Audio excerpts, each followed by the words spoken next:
എണ്ണയിൽ മുക്കി പൊരിച്ചെടുക്കാത്ത പലഹാരം, അതും ചെറുപഴവും ഗോതമ്പ് പൊടിയും കൊണ്ട്. രുചിയാണ്, എളുപ്പമാണ്.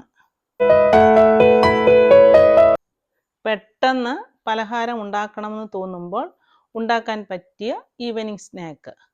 ഇത് മധുരം കൂട്ടിയോ മധുരം കുറച്ചോ ഒക്കെ ഉണ്ടാക്കാം. ഇനി ഇത് തയ്യാറാക്കാനായിട്ട് നന്നായി പഴുത്ത ചെറുപഴത്തിൽ നിന്ന് 2 പഴമാണ് ഞാൻ എടുക്കുന്നത്. അത് മാറ്റി വെക്കുക. അടുത്തതായിട്ട് ഒരു അരിപ്പയിലൂടെ 1 കപ്പ് ഗോതമ്പ് പൊടി, 1 ടീസ്പൂൺ ബേക്കിംഗ് പൗഡർ, ലേശം ഉപ്പ് എല്ലാം കൂടി നന്നായി മിക്സ് ആക്കുക. ഇവിടെ ഞാൻ ബേക്കിംഗ് സോഡ ഉപയോഗിക്കുന്നില്ല. മിക്സ് ആക്കിയ ഗോതമ്പ് പൊടിയും മാറ്റി വെക്കുക. അതിനുശേഷം ഓവൻ പ്രീഹീറ്റ് ചെയ്യുക. ഇവിടെ ഞാൻ ഓവൻ സെറ്റപ്പാണ് ഉപയോഗിക്കുന്നത്. ഗ്യാസിൽ വെച്ചാണ് ഉണ്ടാക്കുന്നത്. അതുപോലെ ബാറ്റർ ഒഴിക്കാനുള്ള ട്രേയും റെഡിയാക്കി വെക്കുക. ഇനിയും മിക്സിയുടെ ജാറിലേക്ക് 2 മുട്ട പൊട്ടിച്ചൊഴിക്കുക. കൂടെ 1/2 കപ്പ് പഞ്ചസാരയും 3 ഗ്രാമ്പും നന്നായി പതപ്പിച്ചെടുക്കുക. വീണ്ടും ഇതിലേക്ക് നമ്മൾ എടുത്തു വെച്ചിരിക്കുന്ന 2 പഴം അരിഞ്ഞിടുക.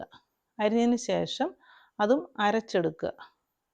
ഇനി ഈ കൂട്ടിലേക്ക് 1 ടീസ്പൂൺ വാനില എസൻസും 1/2 കപ്പ് സൺഫ്ലവർ ഓയിലും കൂടെ ഒഴിച്ചിട്ട് വീണ്ടും ഇത് അരച്ചെടുത്ത് ഒരു പാത്രത്തിലേക്ക് ഒഴിക്കുക.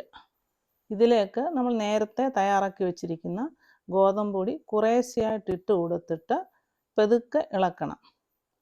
അതുപോലെ ഞാൻ എടുത്തു വെച്ചിരിക്കുന്ന ഗോതമ്പ് പൊടിയിൽ നിന്ന് 1 സ്പൂൺ ഗോതമ്പ് പൊടി മാറ്റി വെച്ചിട്ടുണ്ടായിരുന്നു. അതിലേക്ക് ഏതെങ്കിലും ക്രഷ്ഡ് നട്ട്സ് മിക്സ് ചെയ്ത് അതും കൂടെ ഈ ബാറ്ററിലിട്ട് വീണ്ടും ഇളക്കുക.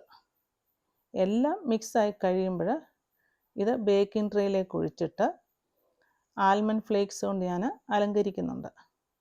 നന്നായി ടാപ്പ് ചെയ്ത ശേഷം ഓവൻ സെറ്റപ്പിൽ 40 മിനിറ്റ് ബേക്ക് ചെയ്തെടുക്കാം. ഇത് 38 മിനിറ്റ് കഴിഞ്ഞപ്പോൾ എനിക്കിത് റെഡിയായിട്ട് വന്നു. ഒരു ടൂത്ത് പിക്ക് കൊണ്ട് ചെക്ക് ചെയ്ത് നോക്കുക.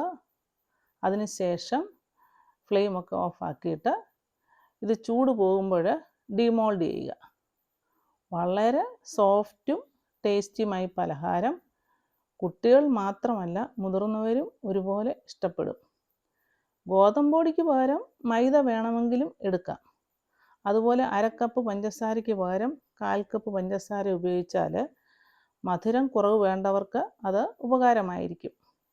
ചെറുപഴം പഴുത്തു പോകുമ്പോൾ ഇങ്ങനെ ഉണ്ടാക്കിയാൽ 4 മണി ചായയ്ക്ക് നല്ലൊരു പലഹാരമായി. ഈ വീഡിയോ നിങ്ങൾക്ക് ഇഷ്ടമായെങ്കിൽ ലൈക്ക് ചെയ്യുക, ഷെയർ ചെയ്യുക, കമൻറ്റ് ചെയ്യുക.